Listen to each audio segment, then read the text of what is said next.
প্রিয় শিক্ষার্থী, আজকে তোমাদেরকে দেখাবো এক্সেল শিটে উপর নিচে বা একসাথে থাকা ডাটাগুলো কিভাবে আলাদা করবা।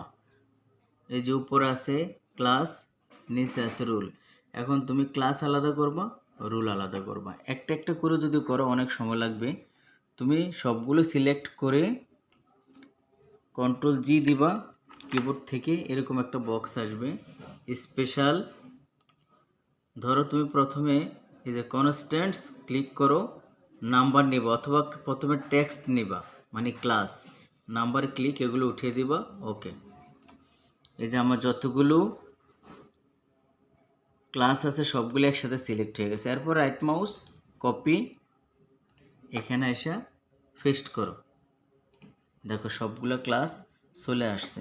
এখন তুমি কি করবা, আবার যদি রুল নিতে চাও তাহলে এস্কেপ দিয়ে সিলেক্টটা বাদ দিয়ে পুরোটা আবার সিলেক্ট করবা, সেম সিস্টেম। করার পর কন্ট্রোল জি স্পেশাল, এখানে আবার কনস্ট্যান্টসে গিয়ে নাম্বার রাখবা, টেক্সট এগুলো উঠিয়ে দেবা। ওকে, দেখো একই সাথে সিলেক্ট, রাইট মাউস কপি, আবার এখানে এসে পেস্ট করো। এভাবে তুমি সবগুলো একসাথে থাকা ডাটাগুলো আলাদা করতে পারবে। ধন্যবাদ সবাইকে।